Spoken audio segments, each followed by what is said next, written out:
taking a vacation, a number of things can go wrong, like being late for your plane, losing your luggage, your room being booked twice at the hotel, having to take your shoes off at the metal detector. But what if we took that to the extreme? What if the very substance of nightmares could become real during your much needed time of rest and relaxation? Before we begin, please like, share, and subscribe to our channel.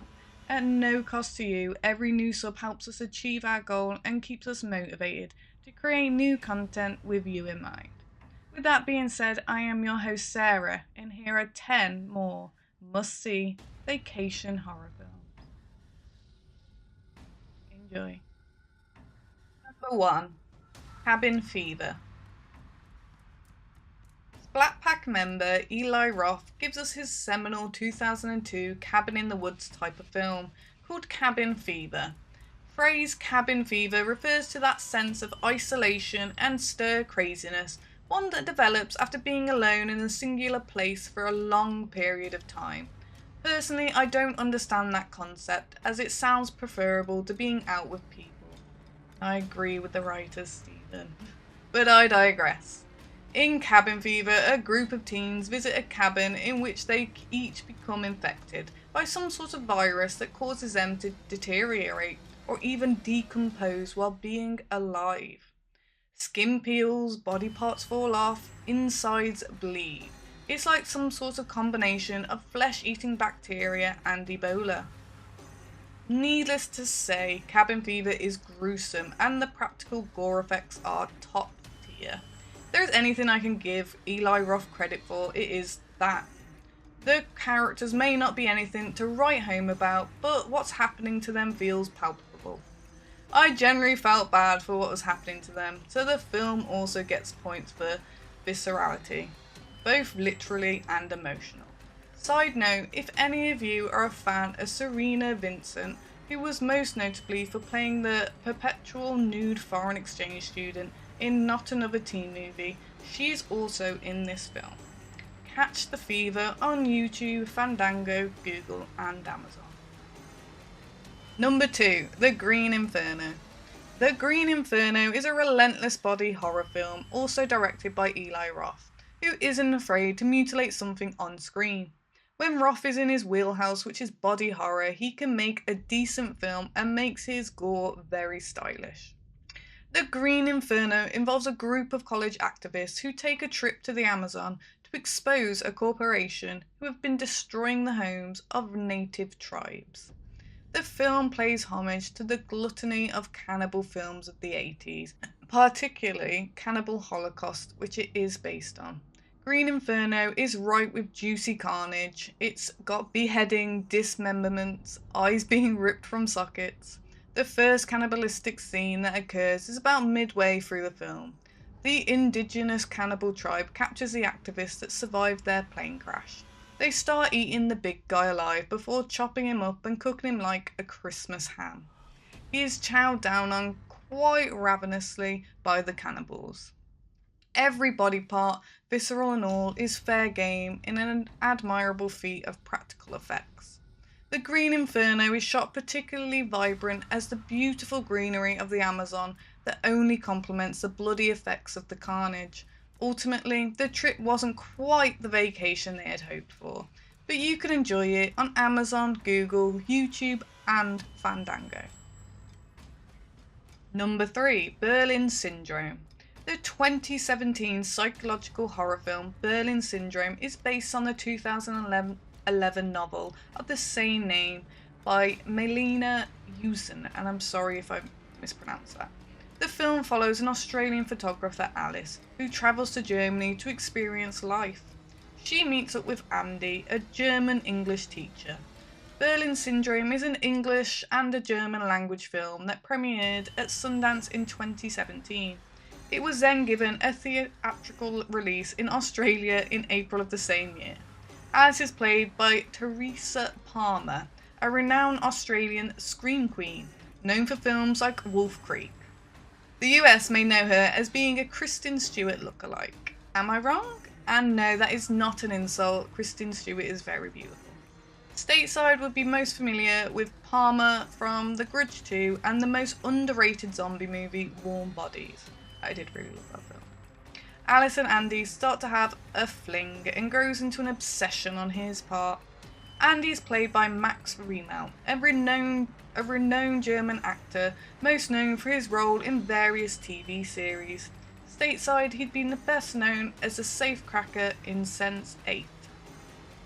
Berlin Syndrome was praised for its lead performances, a sharp script, a taut direction. Director Kate Shortland would also go on to direct Marvel's underrated solo film Black Widow. You can also catch Berlin Syndrome on Google, Fandango and Amazon. Number 4. The Resort. The Resort is a 2021 horror film that sees a group of college kids travel to a shut-down hotel resort that's allegedly haunted. You can file this film under seriously white people. I agree, I would probably be one of those people. Everything screamed, "Don't go there." Ample red flags show before they arrive at the abandoned hotel. The Resort revolves around the legend of a half-faced girl, based on an actual urban legend too, that haunts an abandoned resort on the Hawaiian island of Kilauea, I think. Kill is literally in the name. I might mispronounce that, I am sorry. Allegedly, a young local girl was killed by tourists there and she haunts a complex. Lex, who's a horror fiction writer, wanted to take the trip for her birthday, document her trip and hopefully see some ghosts. The actual island of Kilauea is fictional, as is the resort.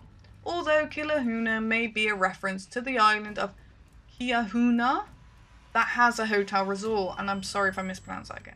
The resort was shot at Makina Beach and Golf Resort in Maui, Hawaii, which was also closed down. The film begins with a hospitalized Lex, and the narrative is framed with her recounting her trip to a detective. The resort explores some interesting ideas, and it looks great thanks to its original landscape shots from Hawaii. But the characters are very illogical, which is quite normal for horror films.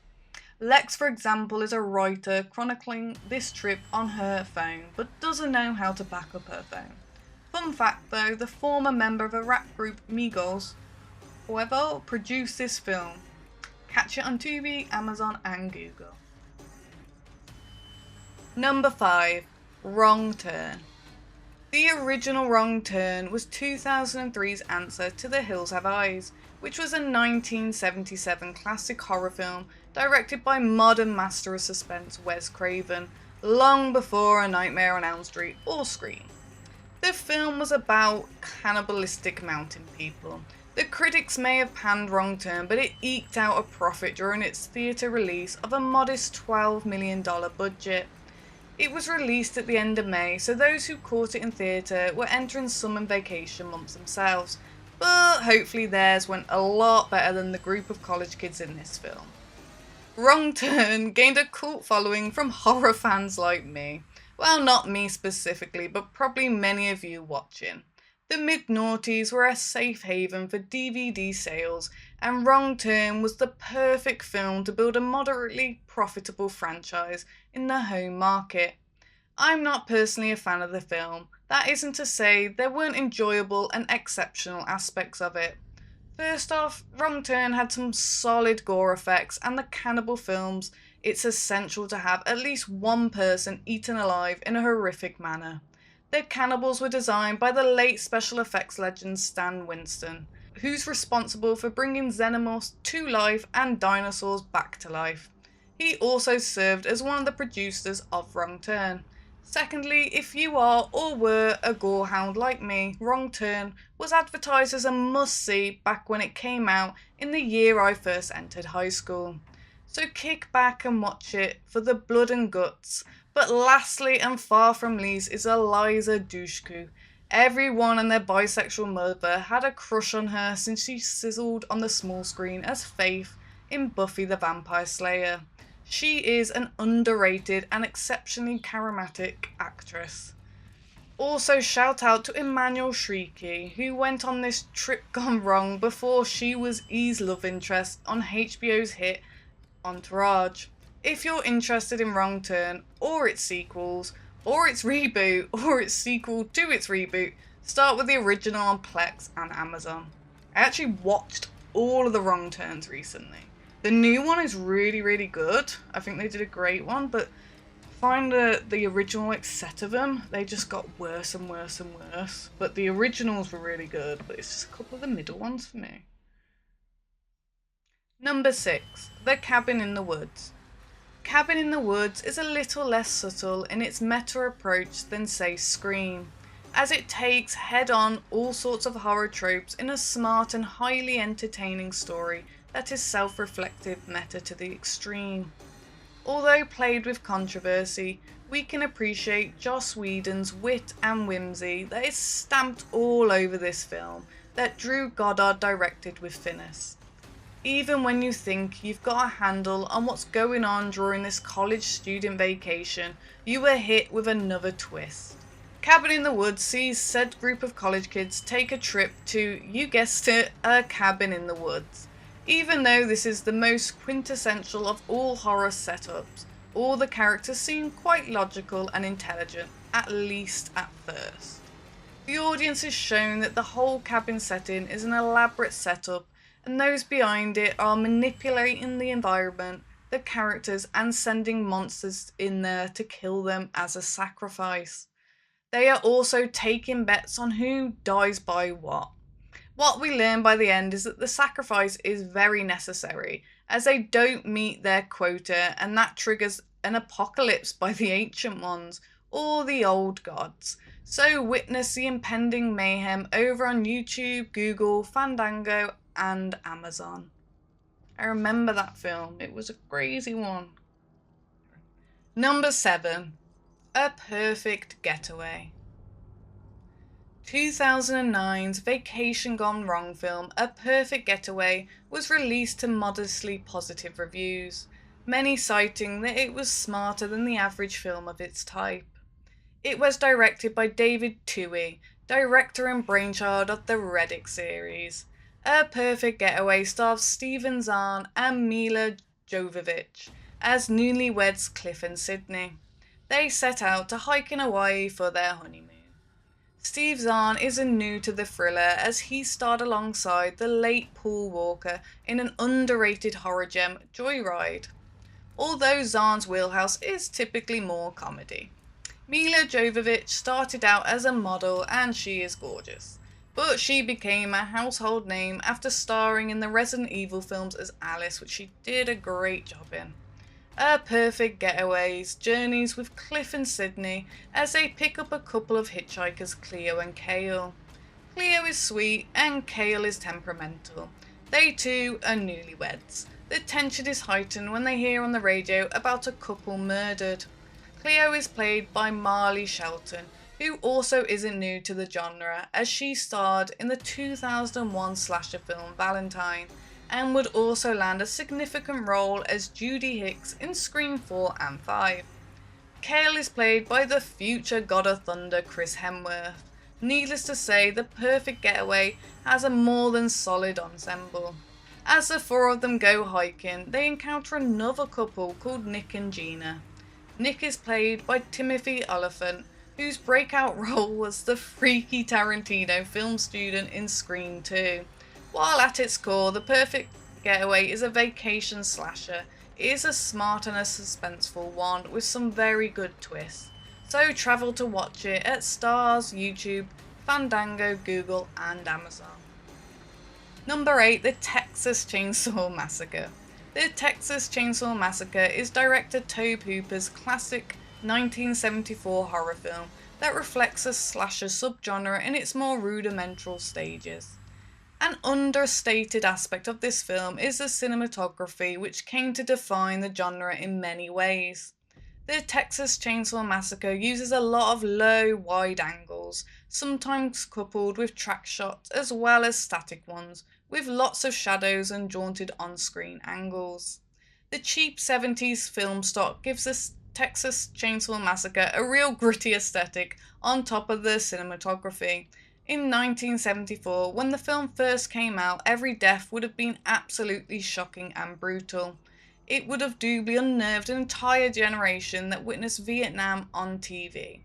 And not unlike the 1999's The Blair Witch Project, it was marketed as based on true events. My unpopular opinion though is that I think the 2000 remake is a lot better. It matches the visuals, albeit more polished, and the narrative is more refined. Also, R. Lee Emery's scene stealing as a sheriff makes the whole experience more unsettling. Anyway, the 1974 The Texas Chainsaw Massacre follows a group of 5 teenagers on a road trip. When the lead, Sally Hardesty, hears a grave robbers digging up bodies and hanging up their corpses, she and her friends take a detour to make sure her grandmother's grave is okay. After they see that the grave is unbothered, they pick up a hitchhiker who eventually attacks them. They also run out of gas and get no help from the gas station attendee. So they seek help at a local farmhouse. Yes, the Texas Chainsaw Massacre hits like every road horror film trope, but it executes, no pun intended, them so well. The film is also the progenitor of most of them, so seek it out on YouTube, Fandango, Google and Amazon. Number 9. Splinter. Splinter follows couple Polly Watt and Seth Blazer on their way to go camping. While they are travelling down a road in a forested area in Oklahoma, they stop to pick up a woman that they would later know as Lacey. She looks lost and hurt, but she actually ends up carjacking them with her husband Dennis. Polly is played by Joel Wagner, who rose to fame by starring on MTV's Punk'd, and Seth is played by Paulo Costanzo, who I recognise immediately as the genius stoner from Todd Phillips' college road comedy in 2000 called Road Trip. After being carjacked, Polly and Seth are forced to drive their carjackers away. They end up running over an animal with some kind of hard spikes or splinters in it. That ultimately shreds their tyres and fuel line. They head over to a secluded gas station where Lacey is attacked and killed by the splinter-infected gas station attendant. Her body too becomes infected by the splinters and it reanimates her corpse. The creature in Splinter is some kind of parasitic organism that itself spreads like a deadly virus. Director Toby Wilkins was inspired by films like The Thing and 28 Days Later when he came up with the creature. Splinter is labelled as a sci-fi suspense thriller, and it's quite effective thanks to a smart script and adept direction from Wilkins. All the more impressive is Splinter was Wilkins' debut feature. He had previously directed several award-winning short films before this film. Watch it on Amazon, Google, YouTube and Fandango. Number 10. Us. Jordan Peele released his highly anticipated sophomore outing, Us, in 2019, which was met with rave reviews and would go on to be another commercial success for the very talented writer and director. There definitely was no sign of a slump in this horror film, as it came with a smart script, a bold aesthetic and wonderful performances. One in particular came from Academy Award-winning actress Lupita Nyong'o, sorry if I mispronounced that, who was honestly robbed of an Oscar nomination for this film. Us sees a quiet suburban family, the Wilsons, vacationing at the wife's childhood home in Santa Cruz. Peele takes a lot of old school approaches to the horror by subtly placing unnerving things in a scene or even configuring the camera in a way that's unsettling. Horror is bred through something familiar that has gone wrong. The Wilsons become victims to a home invasion. The twist is that the perpetrators are their doppelgangers, a version of them known as the Tethered. They, as well as other Tethered, have ascended from the underground to kill their counterparts. If Us isn't the best allegory for the version of America, I don't know what is.